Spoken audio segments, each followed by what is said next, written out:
On Christmas Eve, while the world rushed home to warmth and lights, a child slept in a freezing car beside a hand-drawn Christmas tree taped to the window. One gentle knock shattered the silence. What happened next turned a moment of quiet shame into a Christmas no one would ever forget. Before we continue this incredible story, let us know where you're watching from. If you enjoy stories like this, subscribe to the channel, because tomorrow we have another inspiring story you won't want to miss. Christmas Eve arrived without ceremony in the supermarket parking lot. The overhead lights burned white and unforgiving, reflecting off patches of melting snow and long streaks of ice between the rows of cars. Engines hummed doors. Slammed shopping carts rattled across the pavement. People moved quickly, shoulders hunched against the cold arms full of bags and wrapped boxes. No one lingered. No one looked twice. It was the kind of place meant to be passed through, not noticed, especially on a night when everyone was eager to be somewhere else. Near the far edge of the lot, almost swallowed by shadows, sat an old sedan with dulled paint and fogged windows. The car did not move. It did not flash its lights or honk. It simply existed quietly, as if trying not to draw attention to itself. Inside, a young mother slept upright in the driver's seat, her body twisted slightly so she could wrap both arms around the small child pressed against her chest. Her coat was thin, pulled tight, and tucked around the child's shoulders.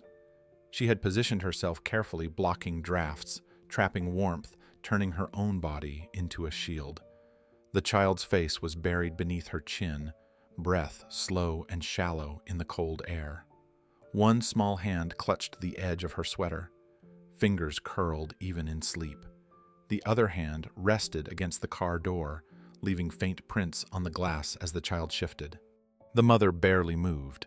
Every breath was measured. Every muscle was tense, even in exhaustion, because sleep was a luxury she could not fully afford. She woke at every sound, every passing headlight, every distant door closing. On the rear passenger window, taped from the inside with clear, carefully smoothed strips, was a piece of white paper. It was unevenly cut, its corners soft from handling. Drawn on it was a Christmas tree, colored in with a green crayon that had been pressed too hard in some places and barely touched the paper in others. The lines were shaky, imperfect, earnest. At the top sat a small yellow star, slightly crooked its points, uneven but deliberate.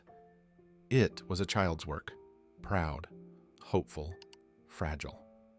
The paper tree fogged along with the window breath clouding around it, making it seem as though it might disappear at any moment. Against the vast stretch of asphalt and bright lights, it was painfully small, easy to miss, easy to dismiss. It was not a decoration meant for admiration. It was not there to impress. It was there because someone inside that car had decided that Christmas still mattered even like this. Snow began to fall more steadily. Light flakes at first, then thicker, drifting down and melting on warm metal and glass. The mother stirred slightly, tightening her arms instinctively, pulling the child closer as if the cold itself were a living thing trying to creep inside. She did not open her eyes. She did not complain. She simply adjusted the way she had learned to do many times before, making less feel like enough. Shoppers passed by, bundled in scarves and coats, laughing into phones, calling out to children to hurry up. Their footsteps echoed briefly and vanished. None of them noticed the paper tree. None of them noticed the car that did not move.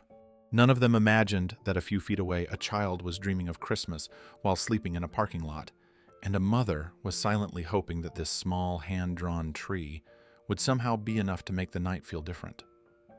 Inside the car, time moved differently. Minutes stretched heavy and slow, shaped by the cold and the constant awareness of the child's breathing. The mother's eyes fluttered open again, adjusting to the dim glow leaking through the windshield. For a moment, confusion flickered across her face, the familiar disorientation of waking somewhere you did not plan to be. Then, memory settled back in, calm and practiced. The car, the parking lot, Christmas Eve. She shifted carefully, careful not to wake the child. Her back ached from sleeping upright, her neck stiff, her legs numb. She ignored it all, Pain was easier than fear. She glanced at the window at the paper tree, checking that it was still there. It was. The tape held. The crayon lines were smudged slightly now from the condensation, but the star was still bright. That was what mattered. Earlier that evening, before the store had closed and the lot had thinned, the child had asked if Santa could find them. The question had not been loud or dramatic. It had been quiet, almost casual, as if the child already knew the answer might be complicated. The mother had smiled anyway. She had said that Santa was very good at finding people who tried their best. She had said that sometimes Santa came in small ways. She had said a lot of things that were not entirely lies, but not entirely promises either. The paper tree had been her solution. A compromise between honesty and hope. She had torn the paper carefully from an old notebook, smoothing it on the steering wheel. The crayon had been nearly worn down, its wrapper missing, but it still worked. The child had drawn while sitting sideways on the seat, tongue caught between teeth in concentration. When the tree was finished, they had both looked at it for a long time. The child had smiled. That smile had been worth everything. Now, in the quiet hours before midnight, the smile was gone, replaced by sleep. The mother watched the child's chest rise and fall, counting breaths without realizing she was doing it. She pressed a kiss into the child's hair, lingering there, letting herself breathe in the warmth and the scent that reminded her why she kept going. This was enough, she told herself again. Warmth, safety, being together. This was enough for tonight. A gust of wind swept across the lot, rattling a shopping cart someone had left loose. The sound made her flinch. Her eyes darted to the mirrors, scanning for security vehicles, for attention she did not want. She had learned how to stay invisible. Park at the edges. Keep the lights off. Do not draw focus. The paper tree was the only risk she had taken, and even that felt dangerous now, exposed against the glass. Snow gathered lightly on the hood, outlining the car in white. It softened the harsh lines, made everything look quieter, almost peaceful. From a distance, the sedan might have looked abandoned, just another forgotten vehicle waiting for morning. Up close, it held a different truth. It held a mother holding her child and pretending that the cold did not scare her as much as it did. Somewhere nearby, a car door slammed. Laughter followed, muffled by scarves and distance. The mother closed her eyes again, forcing her body to relax just enough to rest. She whispered nothing. She prayed to no one in particular. All she asked for was a few more hours of quiet, a few more hours where the child could sleep without waking to hunger or fear. The paper tree trembled slightly as the wind brushed the window. It stayed in place, small, defiant, waiting. Midnight crept closer, unnoticed by the people hurrying past, but deeply felt inside the car. The parking lot grew quieter, the rush thinning until only distant engines and the soft hiss of falling snow remained. The mother's breathing slowed, though sleep never fully claimed her. She existed in a space between rest and readiness, listening for anything that might signal danger or disruption. Her arms never loosened. The child remained tucked against her, warm, for now unaware of how carefully this moment was being protected. The paper tree seemed almost luminous under the parking lot light, its simple lines casting faint shadows on the fogged glass. It was not beautiful in the way store displays were beautiful. It was better. It was proof of effort, proof of love, refusing to disappear just because circumstances had changed. It stood quietly against the night, asking nothing, announcing nothing. A few rows away, a set of headlights flared to life, sweeping briefly across the sedan before turning away. The light passed, and the car returned to shadow. The mother exhaled, unaware that this ordinary movement, this passing moment, was about to matter. She did not know that the smallest Christmas tree in the world had already been seen, or that the quiet cruelty of the night was about to be interrupted. Inside the supermarket, Christmas moved at a different pace. Warm air rushed through the automatic doors each time they opened, carrying the mixed smells of baked bread, pine wreaths, and roasted chicken from the deli. Holiday music drifted from the ceiling speakers, cheerful and familiar. Looping songs people half listened to while scanning shelves and checking lists on their phones. The store was bright, crowded, alive with motion. Carts bumped gently into one another. Children tugged at sleeves. Voices rose and fell in tired laughter and mild irritation. A couple stood near the toy aisle, quietly disagreeing about whether one more gift was necessary. A man in a heavy coat stared at a shelf of wrapping paper, unsure which color felt festive enough. A woman counted coupons at the register, her foot tapping as the line inched forward. Cashiers smiled out of habit, more than joy, wishing customers a Merry Christmas, in voices trained to sound warm even when their eyes were tired. Everything looked full. Full shelves, full carts, full hands, full lives at least on the surface. No one inside the store spoke about the cold. No one wondered who might not have a table to go home to. Christmas music had a way of smoothing edges, of turning urgency into background noise. People focused on what was left to do, what they might forget, what they still needed before morning came. The store lights reflected off polished floors, making the space feel insulated from the night outside. Beyond the glass doors, the parking lot remained sharp and exposed. The same snow that looked gentle drifting past the windows felt harsher when it landed on skin and metal. The overhead lights cast long, pale shadows that stretched across the pavement. Cars came and went, engines starting with bursts of sound before fading into the distance. Each departure left the lot a little emptier, a little quieter. Inside the old sedan, the mother stirred again. Her eyes opened briefly, adjusting to the dim glow filtered through the windshield. She did not sit up all the way. She had learned how to wake without moving too much. The child shifted slightly against her chest, and she responded instantly. Rubbing small hands between her palms, pressing warmth back into fingers that had begun to cool. Her movements were slow and practiced, like someone following steps memorized long ago. She leaned her head down, resting her cheek against the child's hair, inhaling deeply. The scent grounded her. It reminded her that this was real, that she was still here, that this moment mattered even if no one else could see it. Her exhaustion was complete, the kind that settled into bones and made every blink heavy. Still, she stayed alert. She always stayed alert. She checked the doors again, fingers brushing the locks out of habit. She checked the window, making sure the paper tree was still taped firmly in place. She checked the mirrors, scanning for movement. Everything was as it should be.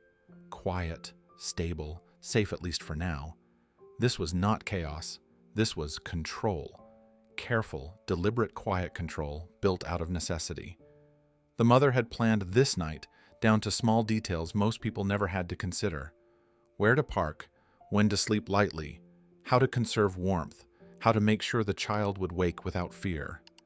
There was nothing reckless about it. Nothing careless. Every choice had been made with protection in mind. If Christmas had to happen inside a car, then she would make the car feel like enough. A cart rolled past outside, pushed by a man hurrying back to his vehicle. He did not look toward the sedan. He did not notice the woman inside or the child or the paper tree on the window.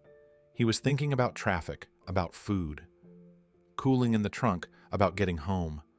Ordinary life continued smoothly around them, uninterrupted, unaware that just a few yards away, someone was holding Christmas together with nothing but warmth, patience, and love.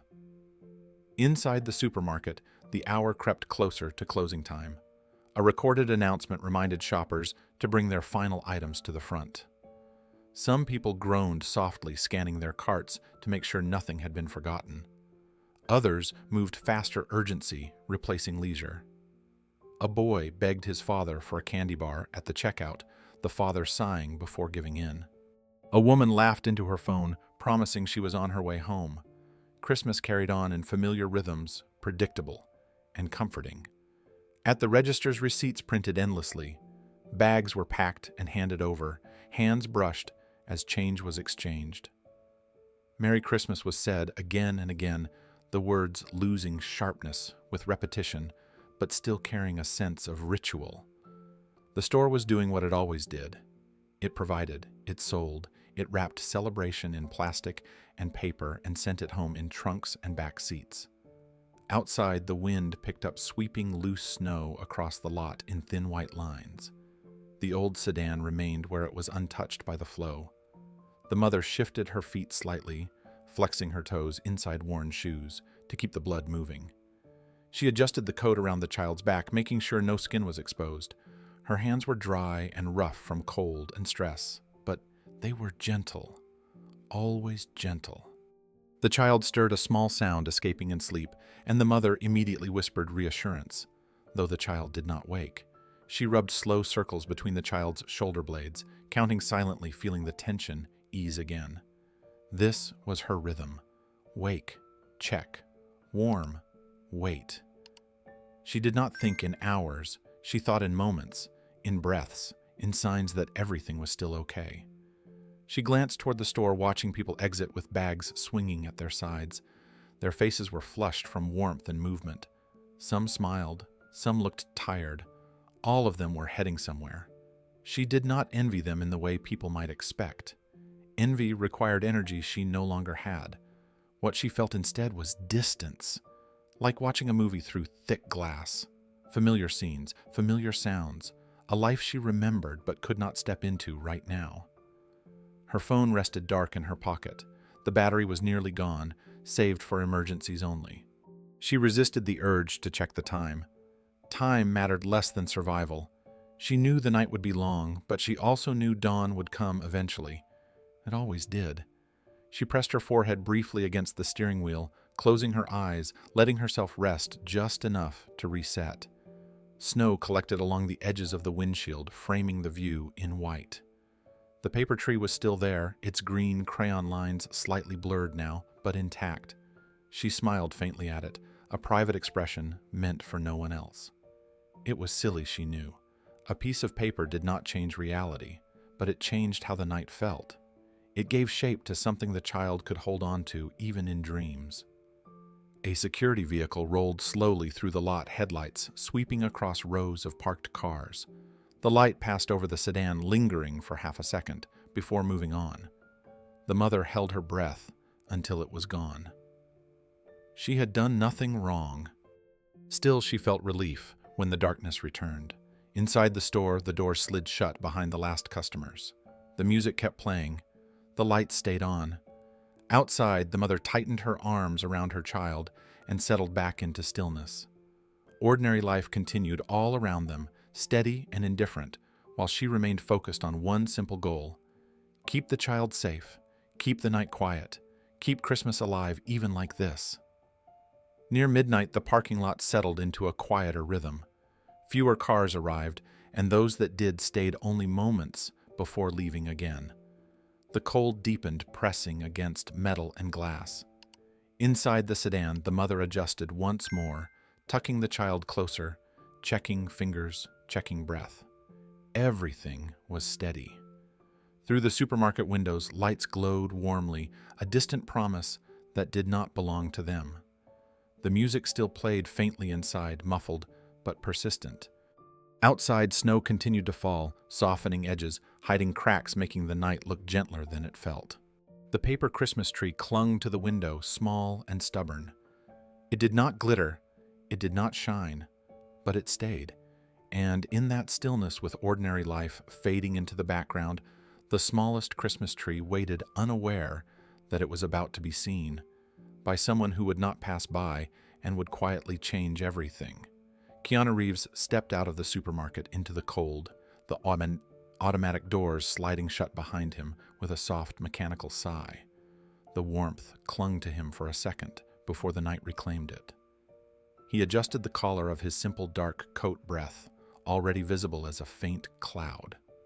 In one hand, he carried a small bag of groceries.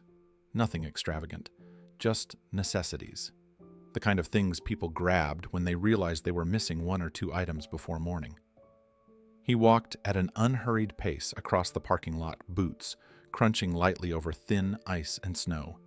There was no rush in him, no sense of urgency or irritation. Christmas Eve had a way of slowing him down, reminding him that not everything needed to be done quickly.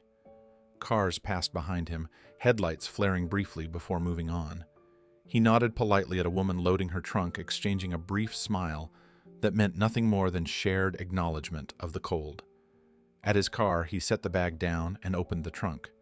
He paused there, hand resting on the edge, thinking. His brow furrowed slightly. Something was missing. Not important, Not dramatic, just something small and ordinary. Milk, maybe? Or batteries, the kind of thing that irritated you later if you forgot it. He closed the trunk again with a gentle push keys already in his hand. He turned back toward the store without hesitation. No sigh. No frustration. Just a quiet decision to take care of it now. As he walked, he slipped his hands into his coat pockets, shoulders relaxed, posture easy. Anyone passing him would have seen nothing unusual. Just another man crossing a parking lot on Christmas Eve. Alone, thoughtful, unremarkable, in the best possible way. Halfway back, something slowed his steps. It was not a sound, not movement. It was a pause that came from noticing something that did not belong. His gaze drifted almost unconsciously toward the far edge of the lot, toward the shadows where the lights thinned and the cars were fewer, toward the old sedan that sat too still. At first, he did not stop. He had passed hundreds of parked cars in his life. But then he saw it. A small shape on a window that did not match the reflections around it. A piece of white paper faintly glowing under the overhead light. He slowed, then stopped entirely, a few steps past the car before turning back slightly. He stood there quiet, reading the image without moving closer. A Christmas tree, hand-drawn, green crayon pressed hard in uneven lines.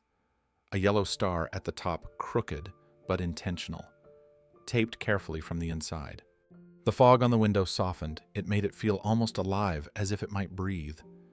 Keanu's eyes lingered on it longer than they needed to. There was no sudden realization, no dramatic intake of breath. Just recognition. The kind that comes when you understand effort, when you understand why something small exists in a place where it should not have to. He did not look around for attention. He did not step closer to peer inside. He simply stood, hands still in his pockets, the night quiet around him. Snow drifted between him and the car, settling briefly before melting away. In that still moment, Christmas Eve held its breath.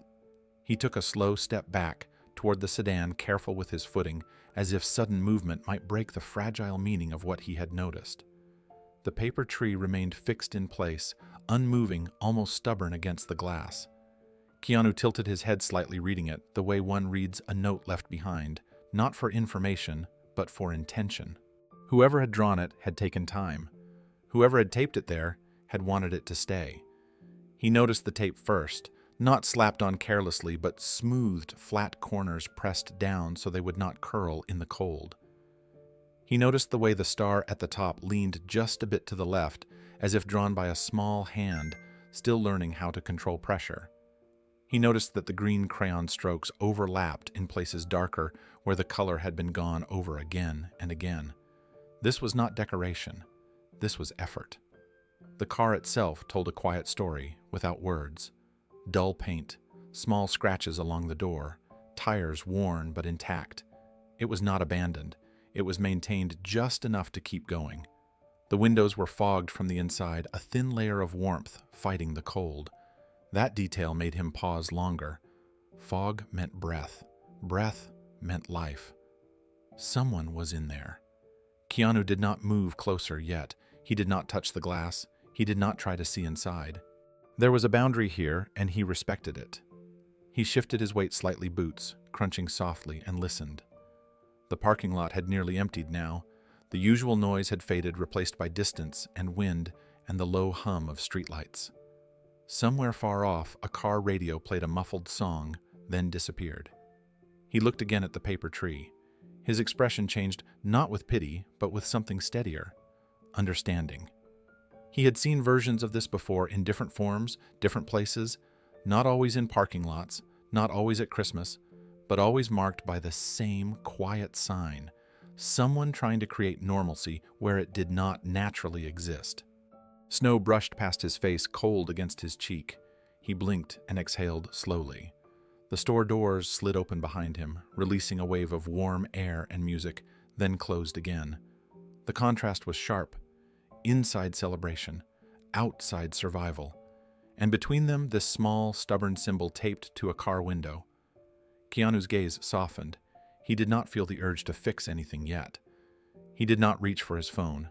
He did not rehearse words. He simply stood there, allowing the moment to be what it was, allowing himself to see without rushing to act. That pause mattered. It was the difference between interruption and respect. From inside the car, there was the faintest movement, barely perceptible, as if someone had shifted in sleep. The fog on the glass swirled slightly, then settled again. Keanu noticed that too.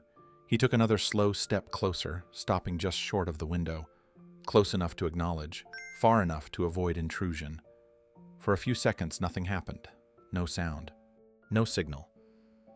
Just a man standing in a parking lot on Christmas Eve, looking at a hand-drawn tree and understanding that it meant more than it appeared to.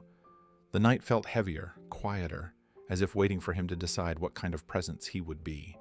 He made that decision without ceremony, without urgency. He drew a breath steady and calm and prepared to do the simplest thing first, to make himself known gently, to knock not as someone arriving with answers, but as someone willing to see. He glanced once toward the store as if reminding himself why he had turned back in the first place. The forgotten item no longer mattered. Whatever it had been felt distant, now unimportant, compared to the quiet truth in front of him. The automatic doors opened again somewhere behind him, letting out a burst of laughter and music, then sealed shut, leaving the night intact. Keanu shifted his stance, grounding himself. He removed one hand from his coat pocket, flexing his fingers against the cold. His movements were slow, deliberate, chosen with care. He understood instinctively that how he approached this moment would shape everything that followed. Too sudden, and he would frighten whoever was inside. Too loud, and he would turn care into intrusion. Too confident, and he would take something away instead of offering it. He leaned slightly closer, not enough to peer inside, but enough to make his presence known as human, not threatening. He raised his hand and paused, listening once more. The faint sound of breathing reached him through the glass. Steady, protective. He exhaled, matching the rhythm, allowing calm to settle into his posture. The paper Christmas tree rested between them, fragile and brave. It was the only introduction needed. It told him everything that words could not, that someone inside was trying, that love was already present, that dignity still mattered even here. Keanu lifted his knuckles and tapped lightly on the window. Once. Then again slower. Not a demand, not an announcement, just a question asked in the gentlest way possible. The sound was soft, almost lost in the wind, but it was enough to break the stillness. Inside the car, something shifted. A shadow moved behind the fogged glass. Keanu stepped back, half a pace, giving space, hands visible, posture open. He waited silent, patient, letting the moment unfold on its own terms. Snow continued to fall around them, quiet and steady, as the smallest Christmas tree in the world stood between a man who had noticed and a life about to change. Keanu remained where he was, a few feet from the car, giving the space its due. He did not rush the moment that followed the knock. He let silence do its work. Snow drifted softly around him, settling on his coat, clinging briefly before melting away. The parking lot felt suspended, as if the night itself were holding still to see what he would do next. His eyes returned to the paper tree. Now that he stood closer, he could see the small details more clearly. The crayon lines were uneven, darker in some places where the hand had pressed harder, lighter where the color had almost skipped. The edges of the paper were slightly torn, as if it had been ripped out carefully, trying not to waste a single inch. The tape caught the light in thin, glossy strips, pressed down firmly, each corner secured. Someone had made sure it would not fall. He noticed something else then. At the bottom of the door, barely visible through the fogged glass, a small shoe rested against the inside panel. It was scuffed at the toe, the kind of wear that came from use, not neglect. The shoe was turned inward, the way a child's foot often rested when sleep was deep.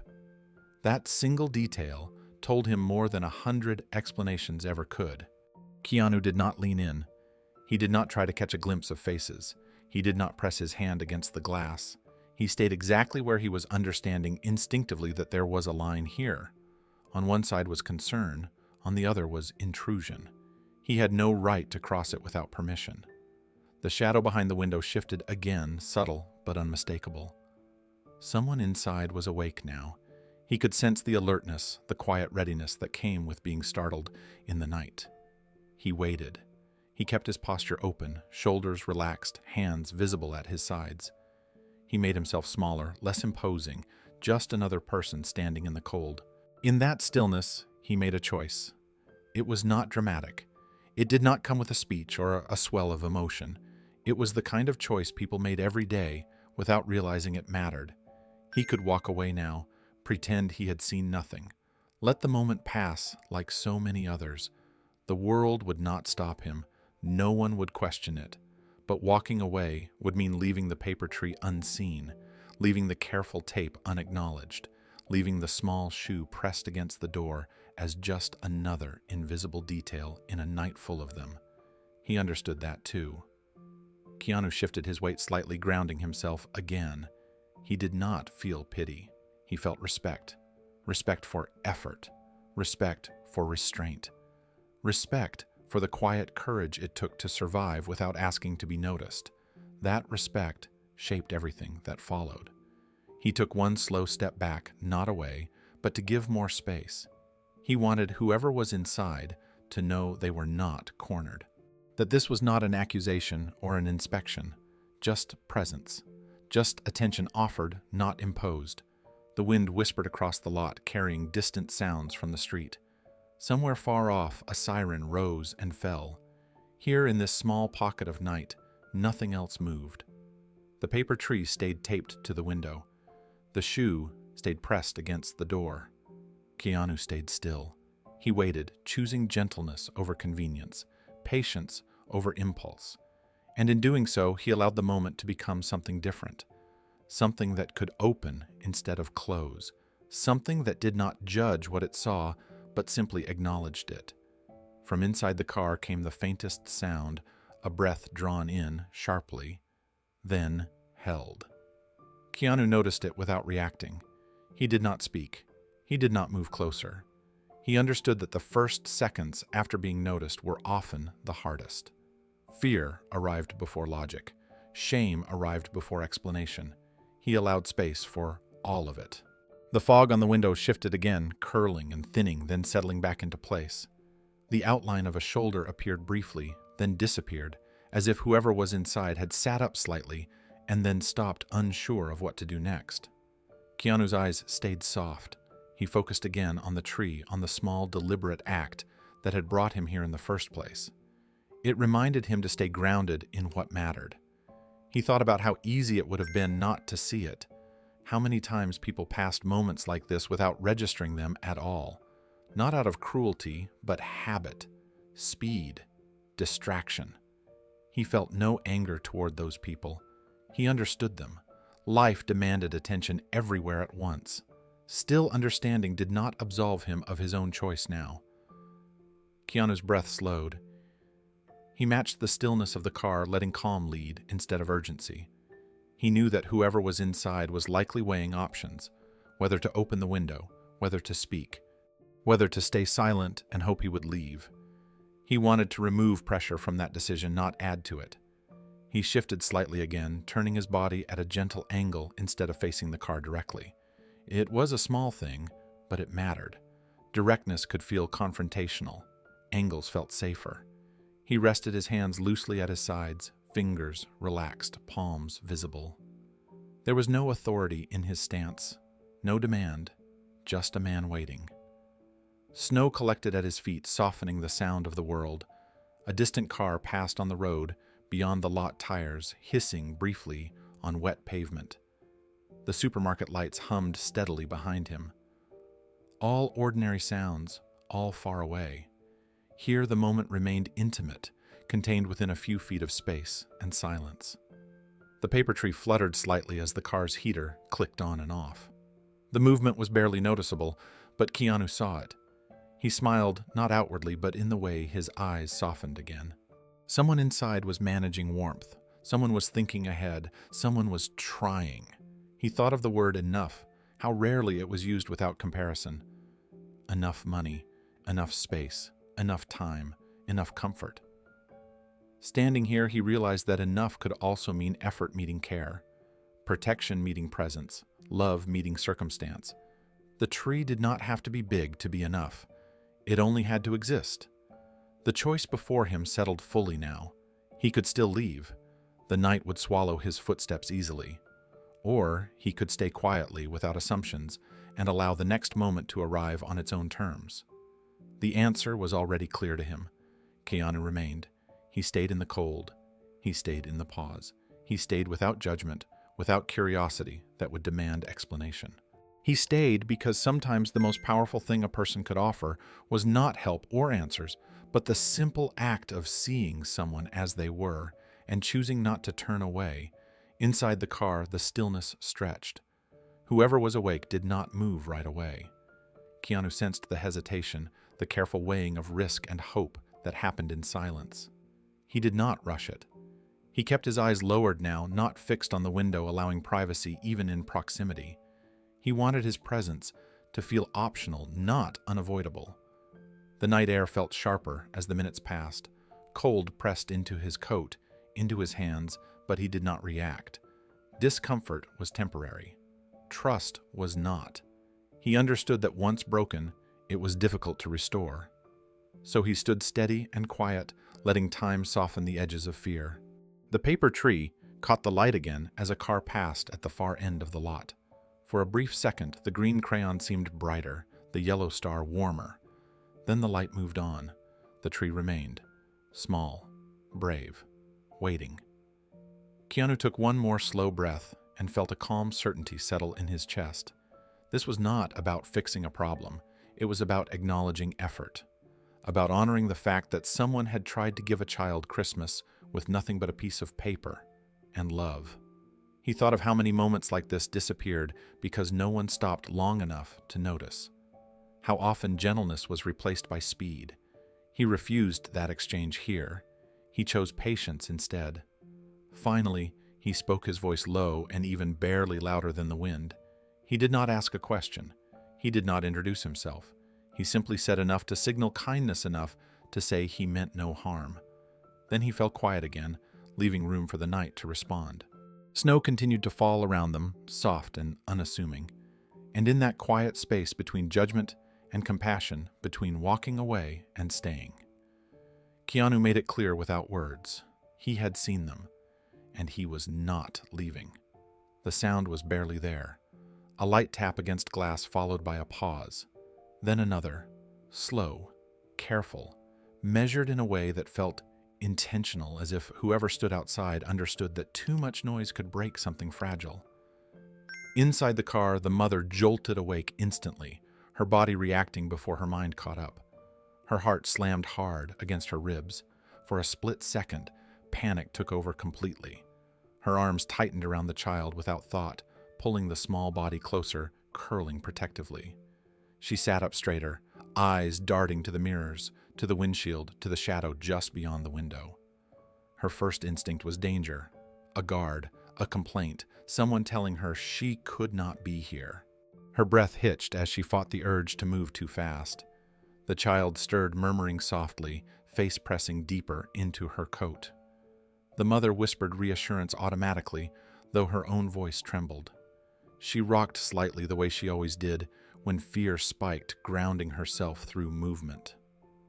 Another gentle knock came softer than the first, spaced out enough to feel almost apologetic. She swallowed hard and leaned forward, just enough to see. Through the fogged glass and dim light, she caught the outline of a man standing a few feet away. He was not leaning in. He was not pounding on the window. He was still, waiting. That confused her almost as much as it frightened her.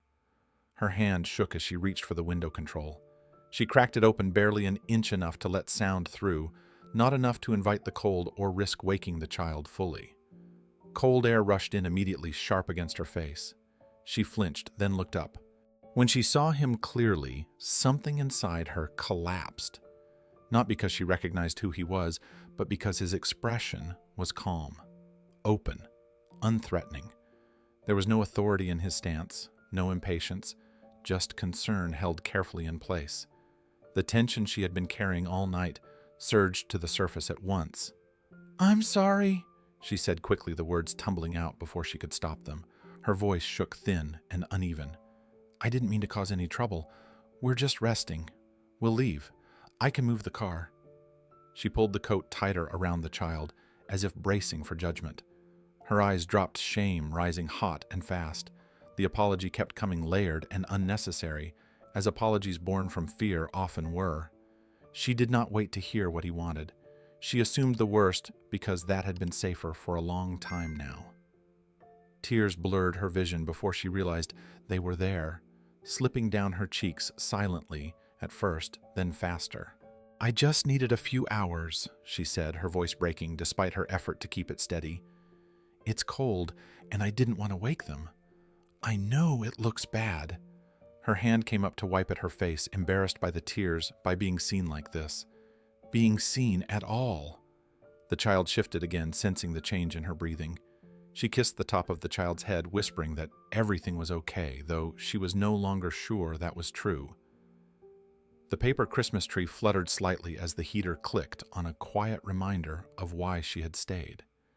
She waited for a response, shoulders tense, already preparing herself to comply, to explain, to leave. The tears kept falling anyway. They came not just from fear, but from exhaustion, from the weight of holding everything together without letting it show. In that small opening between the glass and the night, all of it spilled out at once. Keanu did not interrupt her. He did not step closer. He did not raise his voice. He stood exactly where he was, letting her words land, letting her tears exist without trying to stop them. And in that restraint, something shifted, though neither of them could name it yet. The mother kept talking because silence felt dangerous. Each pause invited consequences she could not predict. Her words overlapped, rushed, trying to explain everything and nothing at once. She said she had parked far away so no one would be bothered. She said the car still ran. She said she would leave as soon as the child woke up. Her sentences bent under the weight of needing to be believed. Keanu listened without moving. He kept his distant feet planted, shoulders relaxed. He nodded once slowly, not to hurry her, but to show he was following. His eyes did not wander. They stayed level, attentive, never drifting toward the interior of the car. He did not look at the child. He did not look at her hands shaking against the window edge. He looked at her face only when she looked up, and when she looked away, he waited. "I'm really careful," she said, almost pleading now. "I make sure the doors are locked. I don't sleep too deeply. I just wanted them to have something when they woke up." Her gaze flicked toward the paper tree without meaning to, then back to him. The admission felt too personal, too exposed. She swallowed and tried to pull herself together. Keanu raised one hand, slightly palm open, a small gesture meant to slow the moment. Not to stop her, but to ease the pressure she was putting on herself. He spoke quietly, keeping his voice low so it would not carry through the car. He said he was not there to move her along. He said she was not in trouble. He said he had only noticed the tree. The words landed unevenly at first. Relief came slower than fear left. She searched his face for signs of a trap, of a turn she could not see coming. People often said kind things before asking hard questions. She braced for that. When it did not come, her shoulders sagged slightly, the tension draining out in small increments. She leaned back into the seat, without realizing it, still holding the child close. Tears continued, but now they came differently. Quieter. Less frantic. Her breathing slowed enough for her to notice it. "I didn't mean for anyone to see us," she admitted, voice barely above a whisper. "I just wanted it to feel like Christmas. Even a little." She gestured again toward the window, embarrassed by the simplicity of it, by how much it meant. Keanu followed her glance to the tree and back. He did not smile yet. He did not comment. He let the meaning sit between them. Snow brushed past his coat, catching in the seams, melting as quickly as it landed. The cold did not seem to bother him. Or maybe he simply chose not to show it. He asked her name gently and offered his own in return without emphasis. No titles, no explanation. Just two people exchanging names in a parking lot, grounding the moment in something human. She told him, voice steadier, now surprised by how good it felt to say it out loud. The child shifted again, then settled.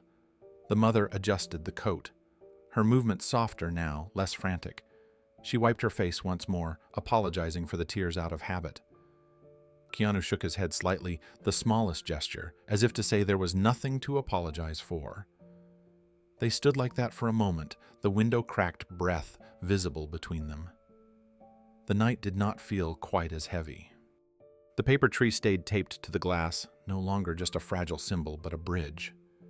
And in that narrow space between apology and understanding, something new began to take shape.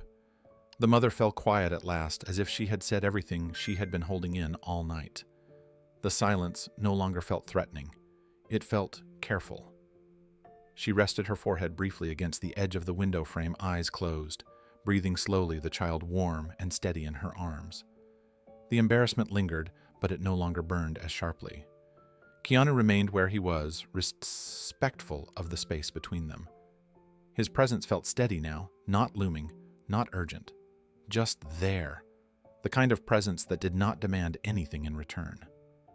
Snow continued to fall soft and unhurried, dusting the ground around his boots. For the first time since waking, the mother did not feel the need to explain herself further. She did not brace for instructions, she simply waited. And in that waiting, with the cold night pressing in and the smallest Christmas tree taped to the window, everything stood on the edge of becoming something else. The mother drew a slow breath, steadying herself before speaking again. Her voice came softer now, less rushed, as if the urgency had drained away and left only truth behind. She did not look at Keanu at first. Her eyes stayed on the paper tree, following the uneven green lines, as if they might help her find the right words. "I know how it looks," she said quietly. The sentence carried weight without explanation. She had learned that people filled in the blanks quickly. She did not try to correct those imagined conclusions. She simply acknowledged them. Her hand tightened around the edge of her coat thumb, rubbing the fabric where it had thinned from use. "I didn't want anyone to think I was careless, or that I didn't plan. I did plan." She paused, listening to the child's breathing, then continued. "I just wanted them to wake up and feel something different, just for a few minutes. I didn't need it to be big." Her voice wavered, then steadied again. "I just wanted it to feel like Christmas." The words settled between them. The paper tree no longer felt small. It felt deliberate. It felt heavy with intention. The mother swallowed and let out a shaky breath. "We drew it together," she added, almost apologetically, as if sharing that detail might make things worse instead of better. "They were so careful with the star, said it had to be on top, even if everything else was crooked." Her lips pressed together, fighting the familiar sting behind her eyes. "I taped it like that so it wouldn't fall," she said. "I didn't want them to wake up and see it on the seat. I wanted it to still be there." She laughed softly, embarrassed by the memory. "I kept checking it, like it was something fragile I could lose." She turned her face away, then shame rising again, quiet and crushing. "I'm sorry you saw us," she said, the apology slipping out before she could stop it. "I didn't mean to put this on anyone. I know it's not your problem." Her shoulders hunched inward slightly, as if bracing for judgment she still expected even now. Keanu did not interrupt. He did not reassure. He did not say it was okay or that she did not need to apologize. He simply listened. His stillness was deliberate, a choice not to take control of the moment. He understood that she was not asking to be saved. She was explaining herself because being seen without context felt unbearable. "I kept telling myself it was enough," she continued, voice barely above a whisper. "Warmth, being together, a tree, even like that." Her eyes flicked to the paper again. "I know it's just paper, but to them it mattered. That's all I wanted." The child shifted, sighing in sleep, and the mother instinctively adjusted the coat again. The motion was automatic, practiced, full of care. Keanu noticed it and said nothing. He allowed the meaning to speak for itself. For a moment, no one talked. Snow fell steadily. The parking lot hummed faintly in the distance. The paper tree stayed taped to the glass, no longer a symbol of lack, but of effort. And in that quiet space, with no questions asked and no solutions offered, yet the mother's humanity filled the night, whole and undeniable. The mother took another breath, longer this time, as if giving herself permission to keep going. Once she started, the words came slowly, not in a rush, but with careful pauses, as though she were choosing honesty over defense. "I didn't tell them we were doing anything different tonight," she said. "I just said we were staying somewhere quiet, somewhere safe." Her mouth curved into a small, sad smile. "They didn't ask questions. They never do." She brushed a loose strand of hair back from her face, then stopped, realizing her hand was shaking again. She lowered it to her lap. "I didn't want them to worry," she continued. "Kids shouldn't have to worry about things like this. They should just wake up and think today is special." Her eyes glistened, but she blinked slowly, determined not to let the tears take over again. She glanced at Keanu, then away, embarrassment tightening her voice. "I know people probably think I should have done more, or done something different. I think that too sometimes." She swallowed. "But tonight this was what I had. And I didn't want it to feel empty." The word landed softly, heavy with meaning. Empty was what she feared most. Empty mornings, empty promises, empty memories. The paper tree felt larger now, almost impossibly so. It was no longer just a drawing, it was evidence. Evidence of care, of planning, of love, refusing to give up its place. The mother seemed to realize that as well, her gaze lingering on it, with something like pride mixed with sorrow. "They helped color it," she said. "I let them do most of it. I didn't want it to be perfect. I wanted it to be ours." She laughed again quietly, a sound that carried more exhaustion than humor. "They asked if it was the smallest Christmas tree in the world." Her eyes softened at the memory. "I said maybe, but I also said sometimes the smallest things are the hardest to make." Her voice faltered then, and she stopped speaking for a moment, pressing her lips together until she could continue. "I didn't want anyone to see us like this," she repeated, not as an apology this time, but as a truth. "Not because I'm ashamed of them." Her hand tightened protectively around the child. "Just of failing them, even a little." The shame settled heavily in her shoulders, pulling them inward again, familiar and relentless. Keanu remained silent. He did not nod excessively. He did not offer reassurance too quickly. He let her words exist without trying to reshape them. His listening was active, intentional. He understood that this moment was not about solutions yet. It was about being heard without being measured. The mother exhaled slowly, the confession complete. She looked tired in a way that went deeper than lack of sleep. Tired from carrying responsibility without witnesses, from making invisible choices that no one would ever praise, from trying to create something gentle in a world that had not been. Snow continued to fall around them, quiet and steady. The night held her words without judgment, and for the first time in a long while, the mother felt that explaining herself did not make her smaller. It made her real. When she finished speaking, the mother seemed to fold inward as if bracing for a response she could not predict. Her eyes dropped to her lap, her shoulders tightened again. The courage it had taken to say those things drained out of her, all at once, leaving only the familiar heaviness behind. She waited, not looking up already, preparing herself to hear something kind but distant, something polite that would still mean she was alone again. The paper tree rested between them, suddenly feeling too exposed, as if it had revealed more than she meant it to. She reached up instinctively and pressed the edge of the paper flat against the glass again, checking the tape even though it had not moved. The gesture was small, almost unconscious, a final attempt to keep something fragile from falling. The child shifted softly, sighing in sleep, unaware of the weight in the air. The mother leaned her head down for a moment, resting her forehead against the child's hair, breathing in slowly. Her eyes closed. In that brief second, she allowed herself to feel how tired she was, not just from the cold or the night, but from always having to be strong without being seen. Keanu did not break the silence.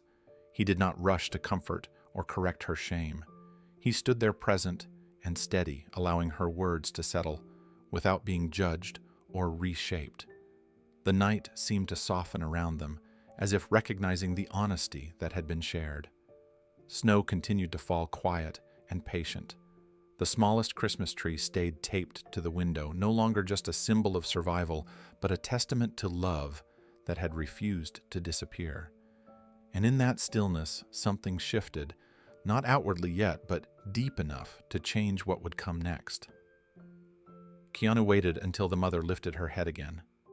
He did not rush the moment. He allowed the quiet to stretch just long enough for her breathing to slow, for the tension in her shoulders to ease a fraction. When he finally spoke, his voice was low and even shaped carefully, so it would not startle the child sleeping inches away. Christmas isn't measured by the size of the Christmas tree. The words were simple. He did not dress them up. He did not repeat them. He said them once the way you say something you know to be true, not something you are trying to convince another person of. They settled into the space between them, without force, without expectation. For a heartbeat, the mother did not react. She looked at him as if she were checking that she had heard correctly. Her eyes searched his face not for praise, but for irony, for judgment disguised as kindness. She found neither. What she saw instead was certainty, quiet, uncomplicated, steady. Something inside her gave way then. Her mouth trembled first. She tried to speak, but the words would not come. Her breath caught sharply in her chest, and she turned her face away instinctively as if ashamed of what was about to happen. But the tears came anyway, faster and harder than before. This time they were not held back. They spilled freely, shoulders shaking, as the weight she had been carrying finally loosened its grip. She pressed her face into the child's hair, clutching the coat tighter not to hide, but to anchor herself. Her body folded inward as the relief moved through her, heavy and undeniable. These were not tears of being rescued. They were tears of being understood, of having her effort named for what it was. "I tried," she whispered into the night, the words breaking apart as they left her. "I really tried." The confession had been living inside her for a long time, waiting for someone to hear it, without questioning its value. Keanu did not step closer. He did not touch her. He let her cry without interruption, without filling the silence with reassurance. He understood that this moment did not belong to him. It belonged to the release she had earned. He stood where he was giving her dignity, even in her tears. The paper Christmas tree fluttered faintly as the heater cycled again. The yellow star caught the overhead light glowing softly against the fogged glass. It no longer felt fragile. It felt affirmed. The mother's sobs softened, gradually turning into uneven breaths as she tried to steady herself again. She wiped her face with the sleeve of her coat, embarrassed despite herself, and laughed weakly through tears. "I kept thinking it wasn't enough," she said, voice hoarse. "That I wasn't enough." She shook her head, slightly overwhelmed. "I didn't expect anyone to see it, to see why it mattered." Keanu met her eyes, then just briefly, his expression unchanged, calm, certain. He did not add to what he had said. He did not need to. The truth had already done its work. Snow continued to fall around them, quiet and indifferent to everything else. But here, in the small circle of light, beside an old sedan, something essential had shifted. The smallest Christmas tree in the world had been measured at last, not by its size, but by the love that made it exist at all. The mother's breathing came in uneven waves as the tears slowed her body, still trembling slightly from the release. She kept her face turned downward, not ready yet to meet his eyes again. Crying like this felt exposing even now, even after what he had said. She wiped her cheeks again, then again, as if embarrassed by how long it was taking to regain control. "I didn't want pity," she said finally, her voice raw but steadier. "I just wanted it to count." The word lingered in the cold air. Count. As if love needed permission to matter. As if effort required approval before it could be real. Keanu nodded once, slowly. It was not encouragement or agreement. It was acknowledgement. He had heard her. He had understood exactly what she meant. He did not rush to correct her thinking or elevate himself in the moment. He stayed grounded, letting the truth remain hers. She glanced up at the paper tree, again seeing it differently now. What had felt like a placeholder, a fragile substitute, now felt like proof. Proof that she had not given up. Proof that she had protected wonder even when circumstances tried to erase it. Her shoulders loosened as that realization settled in. I kept thinking about morning, she continued quietly. About them opening their eyes and realizing nothing was different.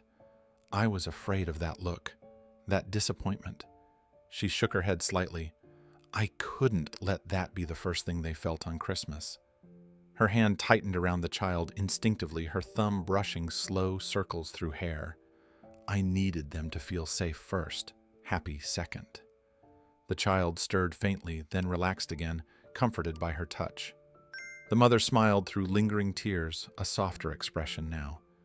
She exhaled slowly, as if letting go of a breath she had been holding all night. Keanu watched this without comment.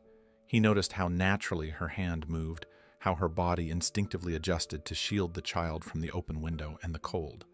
There was nothing careless here, nothing broken. Just a woman doing exactly what she was supposed to do without recognition or audience.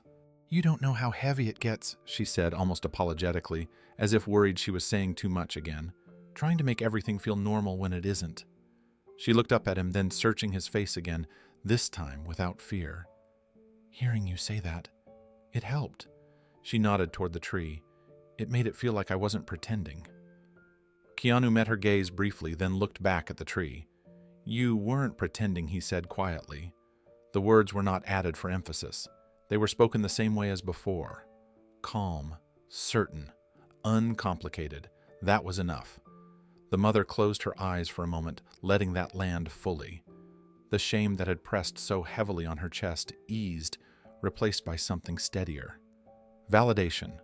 Not dramatic, not loud, just real. The night felt different now. The cold had not changed. The parking lot was still nearly empty. The circumstances were still uncertain, but the meaning of the moment had shifted. Christmas was no longer something she was failing to create. It was something she had already protected. Snow continued to fall around them, soft and steady, and the smallest Christmas tree, once hidden and fragile, now stood, witnessed, understood, and honored for exactly what it was. The mother drew in a long breath, deeper than any she had taken that night. It filled her chest and stayed there for a moment before she let it go. When she opened her eyes again, they looked clearer, steadier, as if something heavy had finally been set down. She did not smile right away. Relief took its time. I kept thinking I was failing at something everyone else made look easy, she said quietly, like I missed a rule I was supposed to know. She shook her head more to herself than to him, but hearing that, it changes how this feels. She gestured gently toward the window, toward the paper tree. It makes it feel real, like it counted. Keanu did not respond immediately. He allowed her words to exist without adding weight to them. His presence remained calm, grounded, unchanged. That steadiness mattered more than reassurance. It told her she did not need to explain herself further. She wiped the last of the tears from her face and let out a soft, embarrassed laugh. I'm sorry, she said again out of habit, then stopped herself. The apology did not finish. She realized she did not need it anymore. The child shifted slightly, sighing in sleep, still warm, still safe. The mother adjusted the coat with care, her movements unhurried now. She rested her cheek briefly against the child's head, eyes closing for just a second. Outside, the snow kept falling, quiet and patient. The parking lot remained the same. The night remained cold, but the meaning of the moment had changed completely. The smallest Christmas tree in the world stood exactly where it was, no longer fragile, no longer hidden. It had been seen, and that had made all the difference. Keanu let the quiet settle after her last words. He did not rush to fill the space. He understood that moments like this could tip easily into something overwhelming if pushed too hard. Instead, he shifted his weight slightly and glanced toward the fogged window again, then back to her, grounding the moment in something simple. Are you warm enough? He asked. The question landed differently than anything else had that night. It was not curious. It was not probing. It did not come with an explanation attached. It was practical. immediate, human. For a second, the mother seemed surprised by it, as if she had been bracing for a very different kind of conversation. She hesitated, then nodded slowly. For now, she said, honestly, "I keep the heater on in short bursts." She glanced down at the child. "They're okay. I make sure of that." Keanu nodded again, accepting the answer without judgment or correction. He did not suggest alternatives. He did not ask follow-up questions. He did not offer advice. He simply reached into his coat pocket and pulled out his keys. "I'll be right back," he said quietly, already turning toward the store. "Don't move." The words were gentle, not an order, a reassurance. He walked away at the same unhurried pace he had arrived, with boots crunching softly on snow. The automatic doors slid open, spilling warm air and music into the night once more, then closed behind him. Inside the store, nothing had changed. The lights were still bright, the shelves still full. A few employees moved about straightening displays, preparing for closing. Keanu walked past them without drawing attention, heading toward the small cafe counter near the front. He ordered a coffee, black, and a hot chocolate with extra whipped cream. He paid, quietly thanked the person behind the counter, and waited. When he stepped back outside, the contrast hit him again.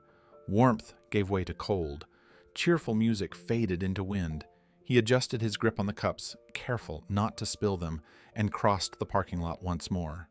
The mother watched him return, confused at first, then cautious. She did not open the window wider. She did not wave. She waited. When he stopped a few feet away and held up the cups, slightly understanding, dawned slowly across her face. "For you," he said, offering the coffee first, careful not to lean in too far. "And this one's for them, when they wake up." Her hand trembled slightly as she reached out to take the cup through the cracked window. The warmth seeped instantly into her fingers, and she inhaled, without meaning to, the scent alone enough to make her eyes sting again. "Thank you," she said softly, the words carrying more weight than the gesture itself. Keanu placed the hot chocolate carefully against the window, holding it steady while she took it. He smiled faintly, then not wide, not performative. Just enough to soften the moment. "It'll still be warm," he said. "I asked." She laughed quietly at that, a small sound that surprised even her. It had been a long time since anyone had thought ahead for her in such a simple way. She tucked the drink safely into the cup holders, adjusting the child slightly so the warmth would reach them when they woke. For a moment, they simply stood there again, no questions asked, no explanations offered, just two people acknowledging the present moment as it was. The paper Christmas tree fluttered slightly as the heater clicked on the yellow star, catching the light. Keanu did not rush away.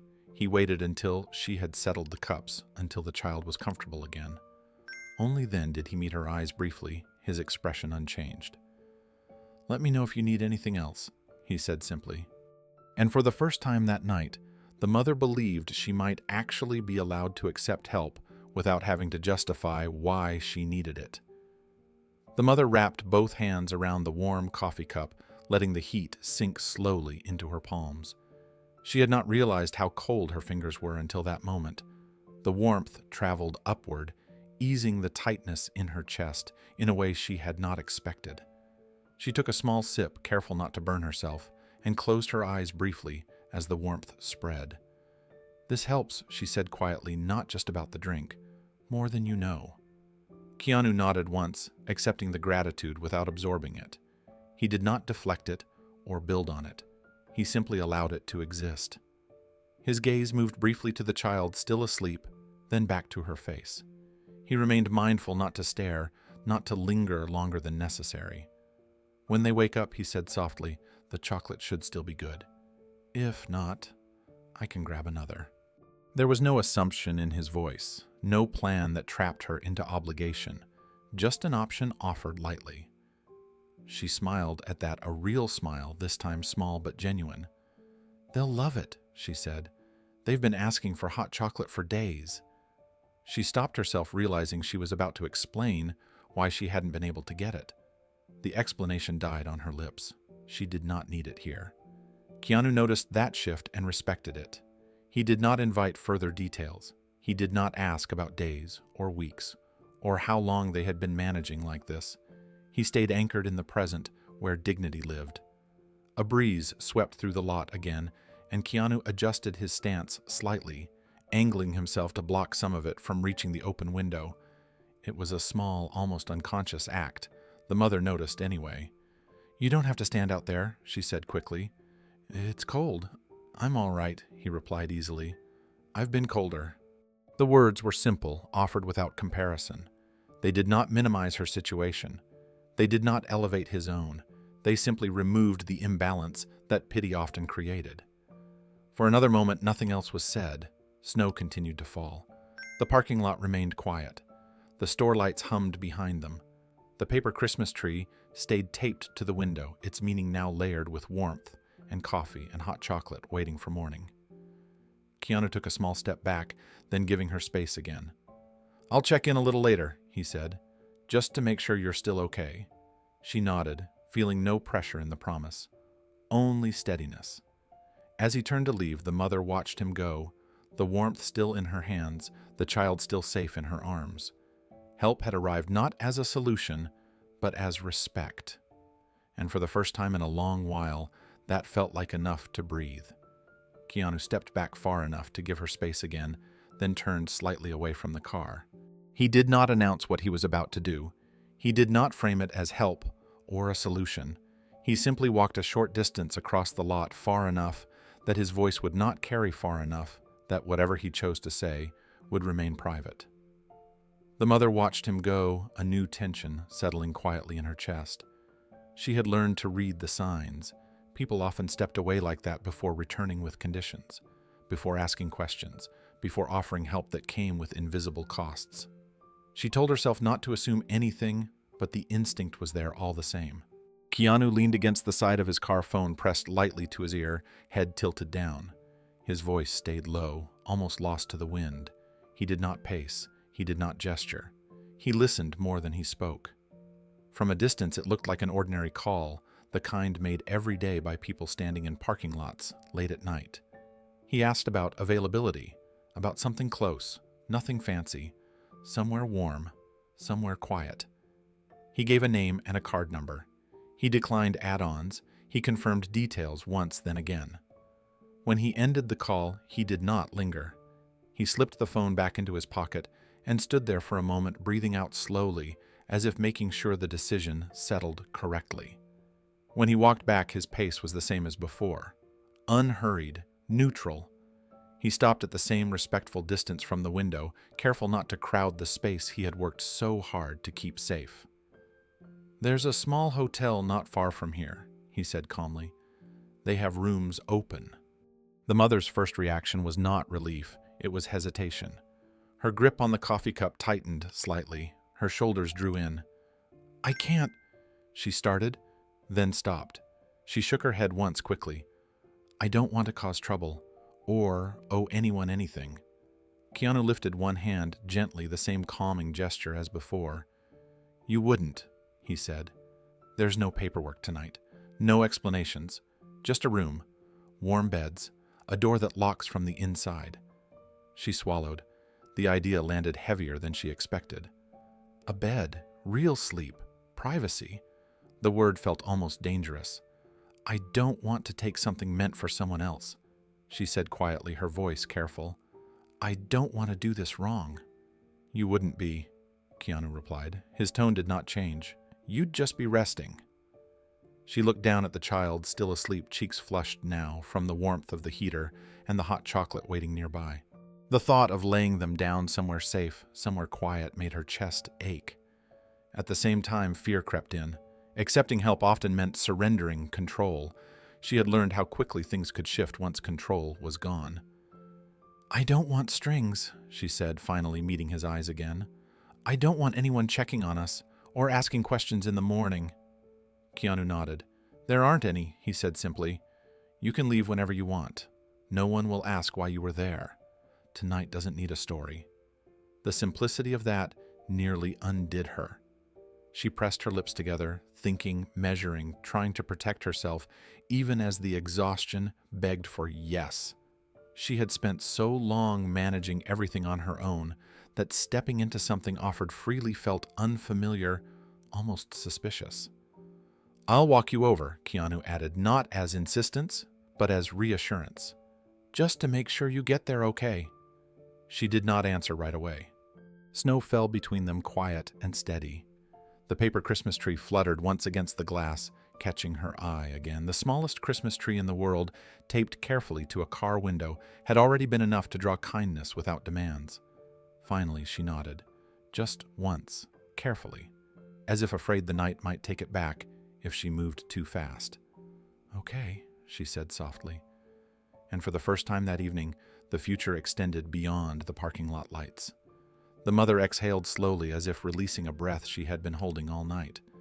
Agreeing did not feel like surrender, but it still felt unfamiliar. She moved carefully, waking the child just enough to gather coats and bags, whispering reassurances that everything was okay. The child blinked, confused but calm, trusting the tone of her voice more than the words themselves. Keanu waited without hovering. He stood a few steps away, giving her space to move at her own pace. When she stepped out of the car, he turned slightly aside, offering privacy even in the open lot. He did not rush her. He did not carry anything without asking. He simply stayed present. The walk to the hotel was short. Snow crunched softly beneath their feet. The night air felt sharper now, but it no longer felt hostile. The mother kept one arm wrapped around the child, the other holding the coffee warmth still rising from the cup. With each step, tension loosened from her shoulders. At the entrance, Keanu opened the door and stepped back again, letting them enter first. Inside, the warmth was immediate. Soft lights, quiet hallways, no questions asked. The clerk accepted the reservation with practiced neutrality, sliding the key across the counter without a second glance. In the room, the mother paused just inside the doorway. 2 beds, clean sheets, heat humming gently. She pressed her hand to her mouth, overwhelmed by the simplicity of it. Keanu stayed near the door, not stepping further than necessary. "I'll check in tomorrow," he said. "Only if you want me to?" She nodded, unable to speak for a moment. When she finally looked up, her eyes were full again, but different now. Grateful. Steady. "Thank you," she said quietly. Keanu inclined his head once. "Get some rest," he replied. Then he stepped back into the hallway, leaving them with warmth, privacy, and a Christmas Eve that finally felt safe. It was a quiet beginning, but it marked the moment survival softened into hope, and the night stopped feeling endless for the first time in years now. The door closed softly behind them, sealing out the night in a way that felt almost unreal. The room was modest, nothing extravagant or staged, but it was warm in a way the car never could be. Heat hummed gently through the vents, steady and reliable.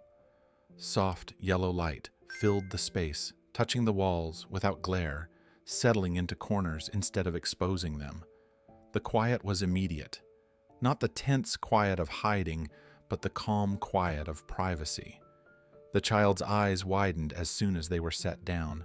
They took in the room slowly, as if afraid it might disappear if they moved too fast. 2 beds neatly made, white sheets pulled tight, pillows stacked neatly at the head. A small lamp on the nightstand glowed softly. The child reached out and touched the blanket, fingers sinking into the fabric, testing it. A smile spread across their face before they could stop it. "Is this ours?" the child asked, voice hushed as if the room might hear them. "For tonight," the mother said gently. Her voice sounded different here, softer, less guarded.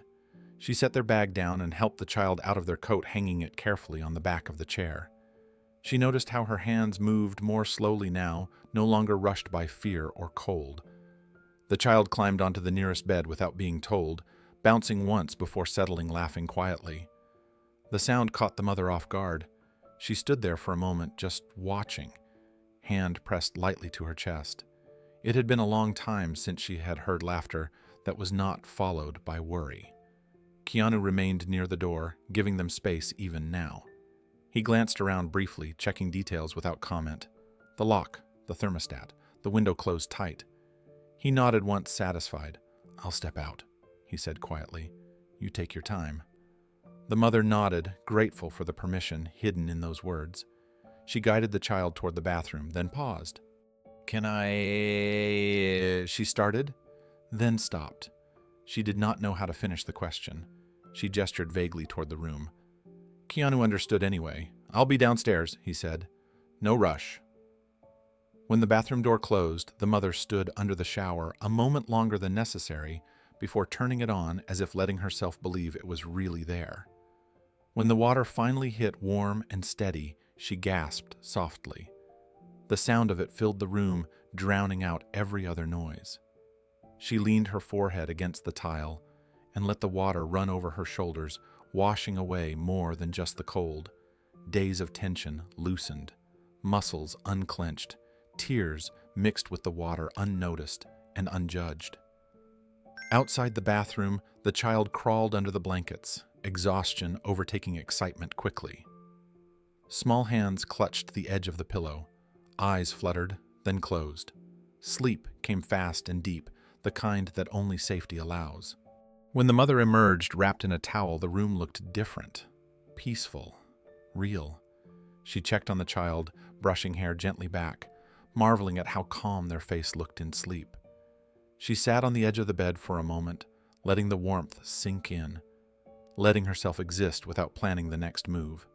She dressed quietly, then turned off the bathroom light, dimming the room further. The silence wrapped around her like a blanket. For the first time in days, she did not need to listen for danger. A soft knock came at the door. She opened it just enough to see Keanu standing there, coat still on, hands relaxed at his sides.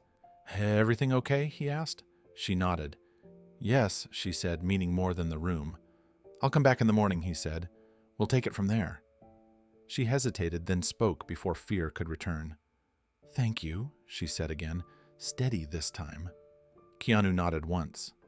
Then he stepped away, leaving the hallway quiet, leaving the door closed, leaving them with warmth. Silence, and a night that finally felt like it belonged to them. The mother moved through the room slowly, almost cautiously, as if sudden motion might wake the night itself. She adjusted the thermostat a few degrees higher, then stopped, surprised by the simple freedom of the act. No calculations, no limits, just warmth responding immediately. She sat on the edge of the bed again, listening to the steady hum of heat and the faint sounds of the building settling around them. The child slept deeply now, mouth slightly open, breath even and untroubled. The blankets rose and fell in a gentle rhythm. The mother reached out and tucked one corner closer around small shoulders, careful not to disturb them. She brushed her fingers lightly across the child's forehead, memorizing the peace there. This was what she had wanted. Not gifts, not spectacle, just this. She lay back slowly, fully clothed, afraid to claim too much comfort too quickly. The mattress supported her in a way she had almost forgotten existed. Her muscles protested briefly, then gave in. She stared up at the ceiling, tracing the faint shadow of the fan, with her eyes letting the silence do its work. Her thoughts tried to rush ahead to plan tomorrow, to anticipate questions and outcomes. She stopped them deliberately. Tonight did not need answers. Tonight only needed rest. Keanu's words echoed again, steady and uncomplicated. No strings, just sleep, just safety. She turned her head slightly and watched the child again, feeling something unclench inside her chest. A quiet ache of gratitude settled in its place, not sharp or overwhelming, but deep, the kind that stayed. Minutes passed, time softened, her breathing slowed without effort. The room held them gently, asking nothing. Outside, the world continued. Cars passed, snow fell. None of it reached them here. Just before sleep claimed her, she thought of the paper Christmas tree still taped to the car window in the parking lot. She pictured it fluttering slightly in the cold, doing its job. She smiled faintly at the thought. The smallest Christmas tree had carried them this far. Her eyes closed. For the first time in a long while, sleep arrived without fear, without vigilance, without contingency. It arrived quietly, wrapped in warmth and silence, and stayed. The hallway was quiet when Keanu returned, the kind of quiet that only existed late at night, when even the building seemed to be resting. The carpet softened his footsteps as he moved carefully, carrying a small, real Christmas tree cradled in both arms. It was not tall, it was not impressive. Its branches were slightly uneven, the kind that would never make it into a store display. But it was alive, fresh, with the clean scent of pine that lingered gently in the air. Tiny lights were already woven through the branches, warm white spaced patiently, not crowded. No ornaments weighed it down, no ribbons or glitter, just light, just enough. The tree felt intentional, chosen not to replace anything, but to honor what had already existed. Keanu stopped outside the room and listened. Silence. Deep, steady. The kind of silence that meant sleep had come fully. He reached into his pocket and unlocked the door, slowly easing it open, just enough to slip inside without letting the latch click. The room was dim now, lit only by the faint glow of the nightstand lamp left on low. The air was warm, steady. The child slept curled on one bed, blankets pulled up to their chin, face relaxed in a way that spoke of deep safety. On the other bed, the mother slept on her side, one arm extended slightly, as if still guarding even in rest. Keanu closed the door behind him with care. He did not speak. He did not move quickly. Every step was measured, guided by the same respect that had shaped every moment since he first noticed the paper tree.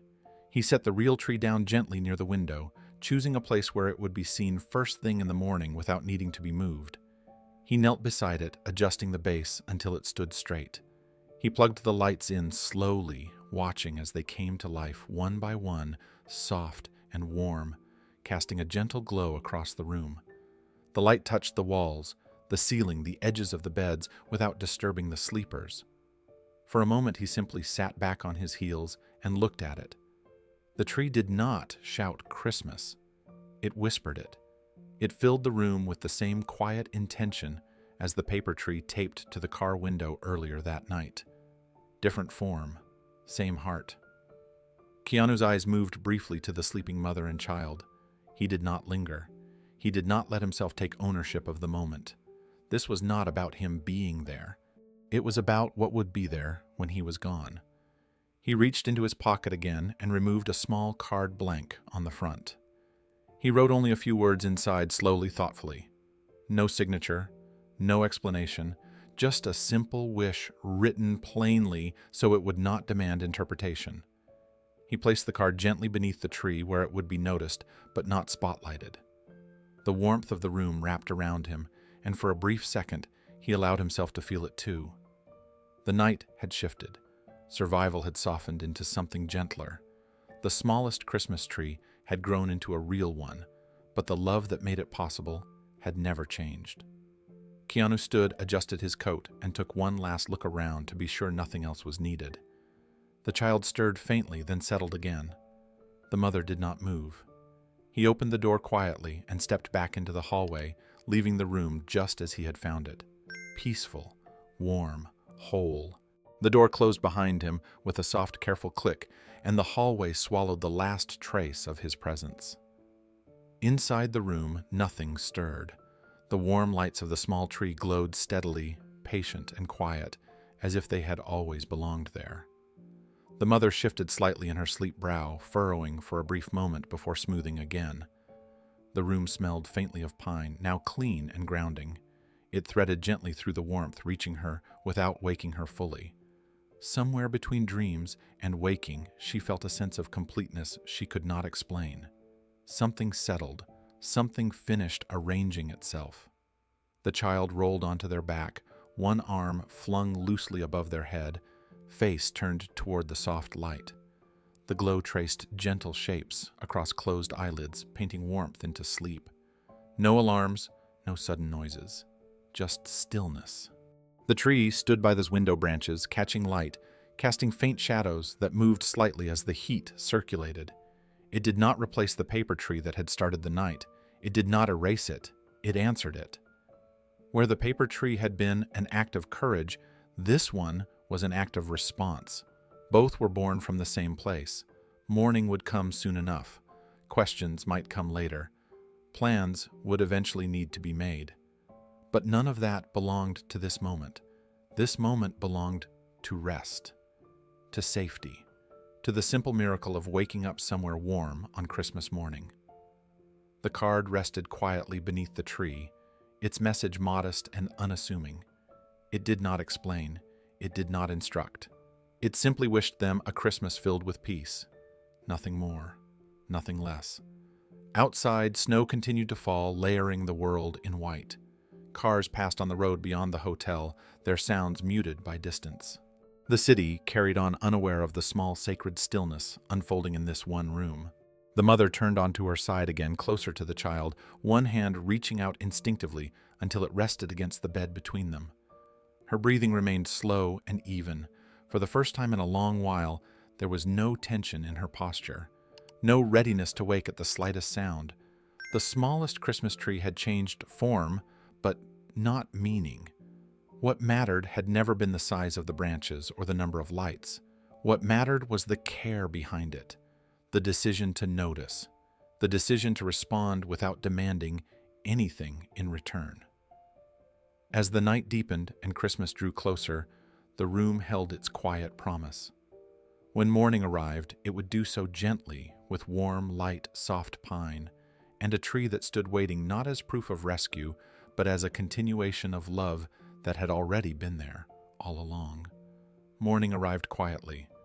Pale light slipped through the curtains and rested gently across the room. The small Christmas tree glowed softly, its lights still on, steady and warm.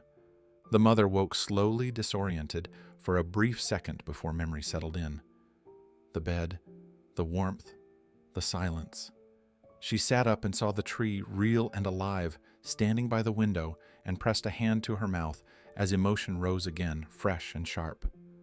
The child stirred and sat up too, eyes widening at the sight. They did not shout or jump. They simply stared, taking it in as if afraid the moment might break if handled too roughly. The mother pulled the child close, both of them wrapped in the quiet wonder of it. A soft knock came at the door later that morning. This one was different, expected, gentle. The mother opened it to find Keanu standing in the hallway, the same simple coat, the same calm presence. No rush, no crowd, just him. "Merry Christmas," he said quietly. She returned the greeting voice, thick but steady. They stood for a moment, the room behind her warm and still, the tree visible over her shoulder. Keanu did not comment on it. He did not seek credit. He let the moment belong to them. When they sat together, it was not formal. No desk, no paperwork, just chairs pulled close enough to speak comfortably. Keanu spoke carefully, framing his words the same way he had framed everything else since the night before. "There's a group I work with," he said. "They help families find stable housing. Short-term first, then longer-term options if that's what you want." He paused, watching her face, making sure he was not overwhelming her. "No one's in a hurry today. We can talk about details later." The mother listened, hands folded in her lap, heart beating faster with each word. Hope had learned to be cautious inside her. She had heard promises before that dissolved under pressure, but this sounded different. Not grand, not rushed, not framed as salvation. "I don't want to be rescued," she said quietly, the words coming out before she could stop them. "I just want a chance to stand still for a minute." Keanu nodded. "That's exactly what this is," he said. "Support, not rescue." He did not argue. He did not reframe her words. He accepted them. "You stay in control. You decide what comes next." He explained that someone from the program would call later in the week. That tonight and today were still Christmas. That no one would ask her to relive everything right now. There would be time. There would be space. The mother felt the weight of it all settle in her chest, heavy, but not crushing. Overwhelming, yes, but hopeful in a way she had almost forgotten was possible. She nodded, slowly, eyes shining, absorbing each sentence carefully, as if afraid one wrong movement might cause it to disappear. The child climbed onto the bed behind her, watching quietly, sensing importance, without understanding details.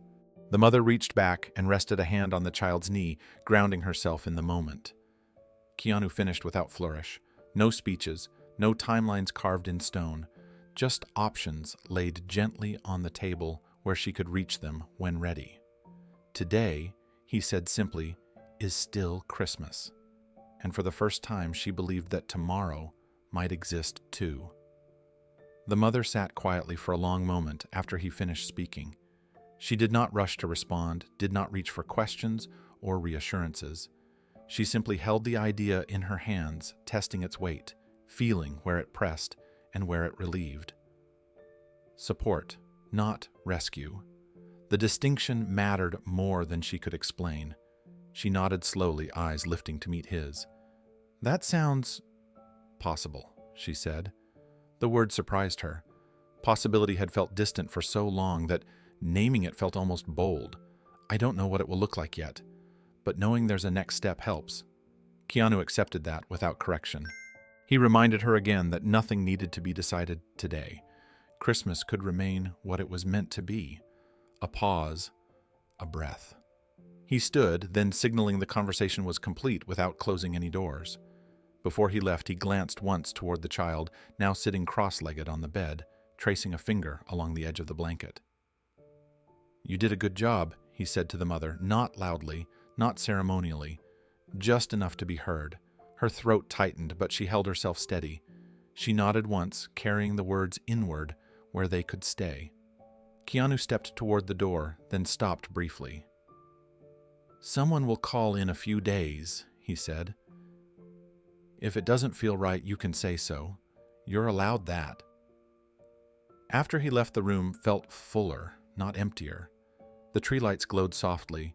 The child leaned against her side, warm and awake, now asking quiet questions about breakfast and snow and whether Christmas would last all day. She answered easily, smiling without effort. She did not know exactly what the coming weeks would hold. She knew there would be forms, conversations, choices. But she also knew this morning mattered. It anchored her. It reminded her that help could arrive without judgment, and that dignity did not have to be surrendered to accept support. She pulled the child closer and looked at the tree again. The smallest Christmas tree had led them here. The real one stood waiting. And somewhere between the two, a future had begun to take shape. It did not feel loud or miraculous. It felt quiet, earned, and real. The mother understood that nothing had been fixed overnight, but something essential had been restored. Trust, breath. The belief that kindness could exist without conditions. As she watched her child trace the lights with wonder, she allowed herself one careful hope. Not for perfection, but for continuity. For mornings that followed mornings. For shelter that did not disappear. For Christmas to mean safety first always. And as the room held them in gentle light, she knew this night would remain with her steady and guiding long after the season passed. It lingered quietly, shaping every brave step she would take next from that morning. Morning arrived gently, without alarm or urgency. Pale winter light slipped through the thin gap in the curtains and spread across the carpet in soft rectangles. The room felt still, held in a kind of quiet that only came when nothing needed to be feared. Heat hummed softly through the vents, steady and reassuring, a background presence that asked for no attention. The child woke first. At first there was confusion. The ceiling looked unfamiliar. The air felt different, warmer. The child blinked slowly, rubbing sleep from their eyes, trying to remember where they were. For a moment, worry flickered the instinctive question of whether something had gone wrong. Then they turned their head. The Christmas tree stood by the window, small but unmistakably real. Green branches stretched outward, uneven and alive. Warm lights glowed softly among the needles, reflecting gently off the wall. The faint scent of pine hung in the air, clean and grounding. The child froze. They stared at the tree in complete silence, eyes wide. Breath held. They did not shout. They did not move right away. It was as if their mind needed time to accept what their eyes were seeing. The tree did not look like the one from the store displays they had seen through windows before. It looked better. It looked like it belonged here. Slowly, carefully, the child slid off the bed and padded across the carpet, each step cautious, as though sudden movement might make the tree disappear. They reached out and touched one branch with the tips of their fingers. The needles were real, cool, solid. The lights were warm beneath their hand. A laugh burst out of them, then sudden and bright, surprising even themselves. The sound filled the room light and unrestrained, cutting cleanly through every memory of cold and darkness from the night before. The child ran a small circle around the tree, laughing again faster, now joy spilling freely. The mother stirred at the sound. She woke to laughter, disoriented for half a second before the meaning rushed in. She sat up quickly, heart jumping, and followed the sound with her eyes. When she saw the child running around the tree, face lit up laughter, echoing against the walls, her breath caught painfully in her chest. She pressed a hand to her mouth and watched. The tree glowed softly, lights steady branches casting gentle shadows across the room. The child ran another circle, then another, dragging fingers lightly along the branches, marveling aloud at how it felt, how it smelled, how it was really there. "It's real," the child said, voice full of disbelief. "It's really real." The mother slid off the bed and sank down onto the edge, knees weak. Tears came again, but these were different. They came quietly, without panic, without shame. Tears of relief, of release, of something she had worked so hard to protect finally standing in front of her. She remembered the paper tree taped to the car window, the careful tape, the crooked star, the effort it had taken to make that small thing feel like enough. She realized then that nothing about that moment had been wasted. That tree had carried them here. The child ran back to her and threw their arms around her waist, laughing into her sweater. "We have a tree," they said, breathless. "We have a real tree." The mother wrapped her arms tightly around the child, burying her face in their hair. She breathed in deeply, grounding herself in the warmth, in the safety, in the proof that someone had seen them. Christmas morning had arrived quietly, not with noise or abundance, but with warmth, laughter, and the simple miracle of being safe and seen. The child pulled away just long enough to look back at the tree again, as if checking to make sure it was still there. It was, steady, real, waiting. They walked around it more slowly now, curiosity replacing disbelief. Fingers traced the lights, carefully counting them under their breath. The branches bent slightly and sprang back. The tree responded. It existed. The mother rose and moved closer, bare feet sinking into the carpet. She felt present in her body in a way she had not felt in a long time. Warmth wrapped around her ankles. The room smelled faintly of pine and clean sheets. She reached out and touched the tree herself, needing confirmation just as much as the child did. Her hand trembled when she felt the needles. For a moment she could not speak. The child looked up at her eyes bright. "Did Santa come?" they asked, not demanding, not expecting, just hopeful. She knelt down so they were eye level. "I think Christmas," she said softly. The words felt right. They settled easily in her chest. This was Christmas. Not because of what stood in the corner, but because of how the room felt. Because of how the night had ended and how the morning had begun. Because they were warm. Because no one was rushing them out. Because laughter had replaced vigilance. The child returned to the tree, sitting cross-legged beside it, now examining the small card tucked beneath the branches. They did not open it right away. They just touched it as if sensing it mattered. The mother watched heart full, letting the moment unfold without steering it. Sunlight grew stronger, brightening the room inch by inch. Outside, the world continued. Cars passed. Snow melted slowly. None of it intruded. This space held. The mother leaned back against the bed, eyes following the child's movements, committing them to memory. The way joy showed up without permission. The way safety softened everything.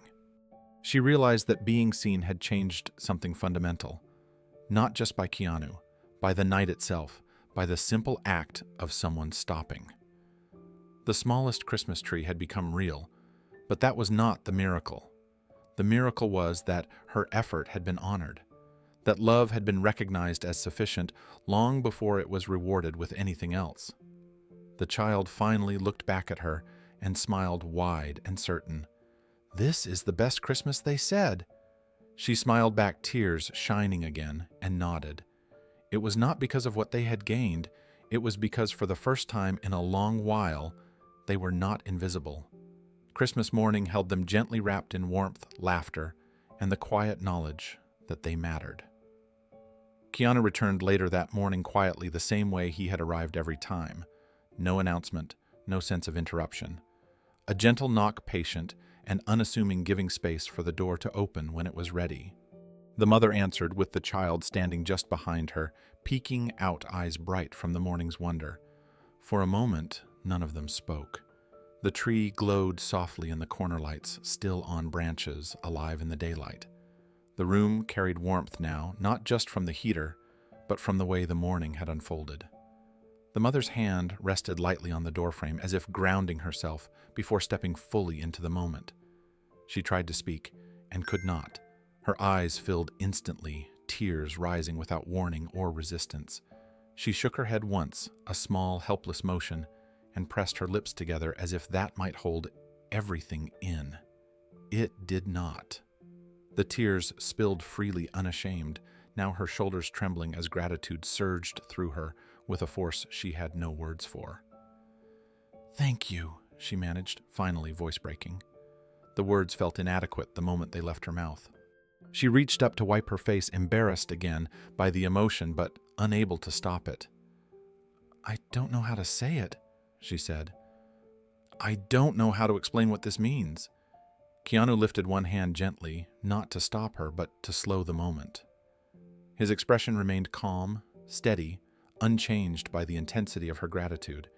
He did not step forward to accept it. He did not take ownership of it. He met her emotion with respect, not deflection, but redirection.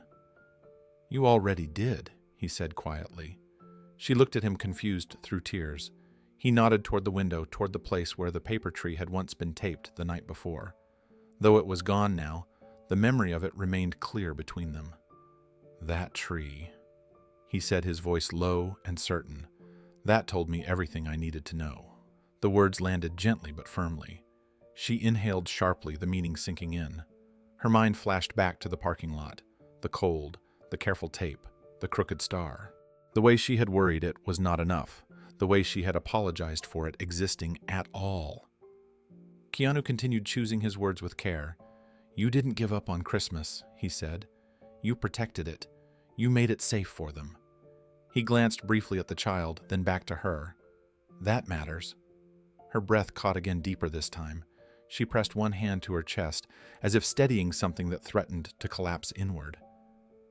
"I kept thinking it proved I was failing," she whispered, "that it showed what I couldn't do." He shook his head once gently. "It showed what you did do," he said, "when it would have been easier not to." The room felt very still. The child listened quietly, sensing the importance without understanding every word. The mother nodded, slowly, tears continuing to fall, but something in her posture changed. Her shoulders eased, her spine straightened just slightly. The weight of shame loosened its hold. "I didn't know anyone would see it like that," she said. Keanu met her eyes, steady and kind. "I did." For the first time, her thank you did not come out as an apology. It came as acceptance, as recognition, as a quiet reclaiming of worth she had nearly lost sight of.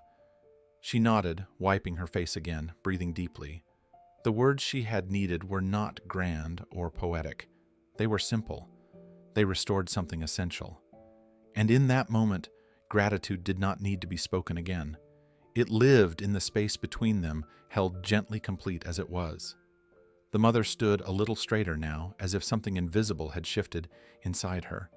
She took another breath, deeper than before, and nodded slowly, letting his words settle where they belonged. For so long she had measured herself by what she lacked: money, stability, certainty. Hearing her effort named as something real and worthy rewrote that measure in a way she did not expect. "I tried to keep it gentle," she said quietly, more to herself than to him. "I didn't want them to feel scared or forgotten." She glanced at the child, who had moved closer to the tree again, fingers tracing the lights absent-mindedly. "I wanted them to know they mattered, even if the world didn't feel kind." Keanu listened, nodding once. "They know," he said, "because you showed them." The simplicity of it made her eyes fill again, but this time she did not rush to wipe the tears away. She let them come and go, breathing through them.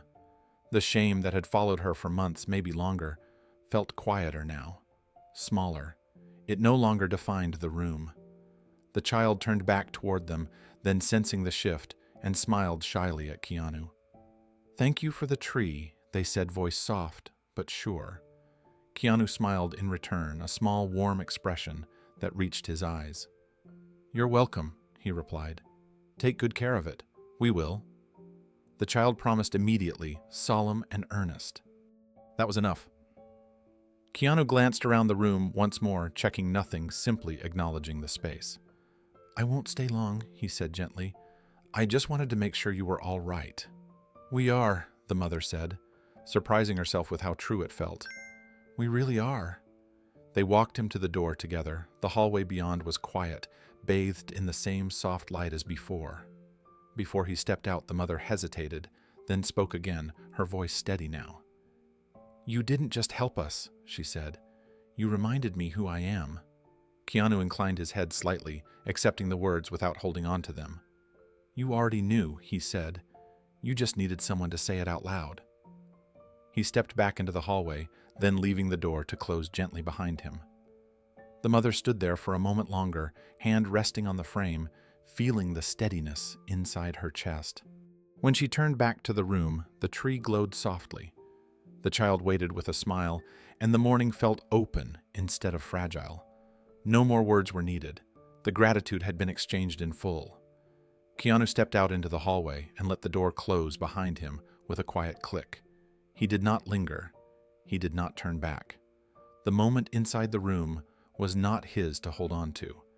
It belonged to the mother and the child now, to the warmth they had earned and the morning unfolding gently around them. The hallway smelled faintly of carpet cleaner and coffee from somewhere downstairs. Soft footsteps echoed briefly, then disappeared. Keanu walked at an easy pace, hands in his coat pockets, shoulders relaxed. Anyone passing him would have seen nothing remarkable, just a man leaving a hotel on Christmas morning.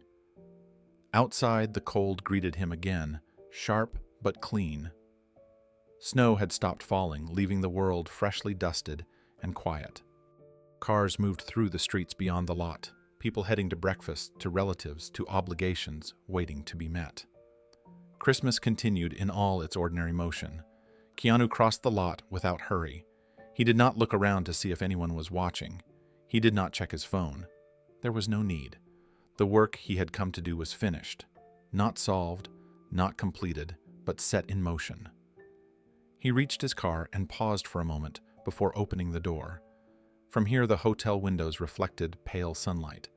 Somewhere behind one of them, a small Christmas tree stood glowing softly. Somewhere behind that, a child laughed. He did not need to see it to know it was happening. He opened the car door and sat down, letting the heater warm the air slowly. He rested his hands on the steering wheel and breathed once, deep and steady. The night before felt distant already, as nights often did once morning arrived. What remained was not the difficulty, but the meaning. Keanu did not think of himself as someone who had changed a life. He thought of the paper tree, the careful tape, the crooked star. He thought of effort meeting recognition, of dignity being honored instead of questioned. Those were the things that mattered. He started the engine and pulled out of the lot, smoothly merging into the flow of the day. No one waved. No one stopped him. There were no cameras, no applause. The world did not pause or take notice. And that was exactly how it was meant to be. As he drove, storefronts passed by, decorated and bright. Families walked along sidewalks, hands full, faces flushed from cold and anticipation. Somewhere, someone was still sleeping in. Somewhere else, someone was already overwhelmed. Life continued in all directions at once. Keanu drove on, unremarkable and unseen, carrying nothing with him except the quiet certainty that stopping had been the right choice, that noticing had mattered, that gentleness offered without condition had done what it always did best. Behind him, a door remained closed on a warm room. Inside that room, nothing dramatic happened next. No sudden transformation, no instant perfection. Just a child, safe in bed. A mother breathing more easily. A future opened slightly wider than it had been the night before. Keanu did not need to be part of what came next. His role was finished the moment he chose not to walk past a small, hand-drawn Christmas tree. The city did not change its pace as he drove. Traffic lights turned from red to green. A bus pulled away from the curb windows, fogged with breath and laughter. A delivery truck double-parked briefly, then moved on. Christmas morning unfolded the same way it did everywhere else, layered with errands, obligations, and quiet routines. No one knew what had happened in that hotel room. No one needed to. Keanu kept both hands on the wheel, eyes forward, letting the road guide him without thought. He did not replay the night in his head, looking for meaning or validation. He did not imagine how the story might sound if told differently. He understood instinctively that moments like that lost their power when turned into something performative. They belonged to the people who lived them, not to the person who passed through. At a stoplight, he glanced briefly at a storefront window, where a large decorated tree stood surrounded by wrapped boxes and artificial snow. It was beautiful, loud, impressive. He thought again of the paper tree on the car window, how small it had been, how easily it could have been missed. He felt no comparison between the two. One did not outweigh the other. They simply served different purposes. One sold a season, the other preserved it. The light changed, and he drove on. He did not wonder whether the help he had offered would work perfectly. He knew better than that. Life rarely followed clean lines. What mattered was not the outcome, but the opening, the pause, the permission to breathe. That was enough to begin with. Somewhere behind him, the mother was likely sitting on the edge of the bed, watching her child move around the tree again. Maybe she was thinking about next steps. Maybe she was letting herself rest a little longer. Either way, it was hers now, her agency, her story. He had not taken it from her by helping. He had stepped aside enough to let her keep it. Keanu turned onto a quieter street, sunlight catching the windshield at a low angle. He reached up and adjusted the visor, squinting briefly, then relaxed again. The world felt ordinary in the best possible way. No heaviness, no urgency, just movement. He parked briefly at the curb near a small cafe, turned off the engine, and sat there for a moment, not to reflect deeply, just to be still. He listened to the muffled sounds of people inside cups, clinking voices overlapping. Life continuing in small, unremarkable ways. When he stepped back onto the sidewalk, no one recognized him. No one pointed. He blended easily into the flow of pedestrians, coat zipped, head down against the cold. This anonymity was not something he resented. It was something he protected. It allowed moments like the one that had just passed to exist without distortion. Behind him, the hotel stood quietly, another building on another street. Inside it, a life had shifted direction, not because someone famous had intervened, but because someone human had stopped. Keanu walked on, disappearing into the morning the same way he had arrived the night before. Quietly, without claim, leaving behind nothing that could be traced to him and everything that mattered already in the hands of someone else. Christmas has a way of teaching lessons quietly, often long after the lights are taken down and the music fades. It teaches them not through abundance, but through presence. Not through what is loud or impressive, but through what is noticed and protected when no one is watching. That night in the parking lot did not look like Christmas. It looked like cold, like exhaustion, like a mother holding her child together with nothing but warmth and will. And yet Christmas was already there. It was taped to a window in green crayon. It was drawn carefully, imperfectly, with a crooked star placed exactly where it belonged. It existed because someone refused to let hope disappear, even when circumstances tried to erase it. The paper tree mattered. It mattered because it represented effort without guarantee, love without applause, care without witnesses. It mattered because it proved that dignity can survive in the smallest spaces, that a parent can create safety even when the world feels unsafe. that Christmas can exist in a car in silence, in the simple act of choosing to try again for one more night. The real tree came later. It was beautiful. It was warm. It glowed softly in a quiet room. But it was not the beginning. It was the response. It was proof that when effort is seen, kindness often follows. It did not replace the paper tree. It honored it. What changed everything was not money or status or intervention. What changed everything was a moment of presence. Someone stopped. Someone noticed. Someone chose gentleness instead of convenience. And in that choice, a life shifted direction without being taken over. That is the part of the story that matters most. Every day, people pass moments like that without realizing it. A car parked a little too far away, a child sleeping in unusual places, a small sign of effort that looks easy to miss. Most of the time, those moments go unseen. Not because people are cruel, but because life moves fast and attention is divided. But Christmas asks something different. It asks for noticing, for slowing down just enough to see the small human details that tell a deeper story. It asks for restraint instead of judgment, for respect instead of curiosity, for help that does not interrogate and kindness that does not demand explanation. The smallest acts, when done with dignity, can change everything.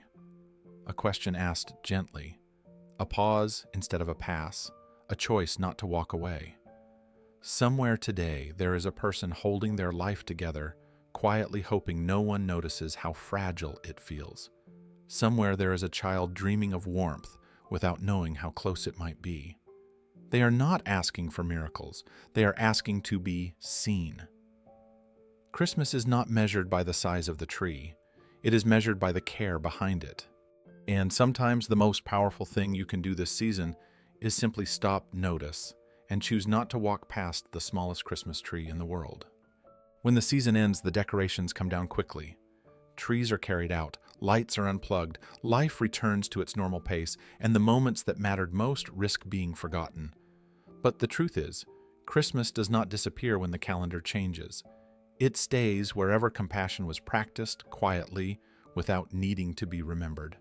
The story of that night is not about a famous man or a generous gesture. It is about a mother who refused to let her child wake up to emptiness. It is about effort that existed before help ever arrived. The paper tree was not a placeholder. It was a declaration. A way of saying that love would show up no matter how small the space was. That is what deserves to be carried forward. So often, we measure worth by outcomes, by how much was fixed, by how visible the change became. But some of the most important shifts happen invisibly. A person sleeps without fear for the first time in weeks. A child laughs without checking whether it is safe to do so. A parent remembers that trying counts even when success looks different than expected. Those moments rarely come with recognition. They do not announce themselves. They exist in passing glances, in choices made quietly, in pauses taken when it would have been easier to move on. They exist in people who choose dignity before solutions and presence before judgment. That is the kind of Christmas that lasts. If there is a message to take from this story, it is not to become a hero or to change someone's life overnight. It is simply to remain open, to notice the small signs that someone is doing their best, to respect effort before understanding circumstance, to offer help that does not ask for a story in return. Because sometimes what someone needs most is not advice or correction, but confirmation. Confirmation that their love is visible, that their effort is real, that they are not failing just because their situation is hard. As you move through this season and through the days that follow it, there may be moments that feel ordinary at first glance. A car parked too far away, a tired parent moving carefully, a child holding on to something simple with surprising seriousness. Those moments are not interruptions. They are invitations. An invitation to slow down, an invitation to look again, an invitation to choose kindness without conditions. You may never know what happens next for the people you notice. You may never see the result of choosing gentleness over convenience. But that does not make the choice smaller. It makes it purer. So if this story moved, you let it move you forward.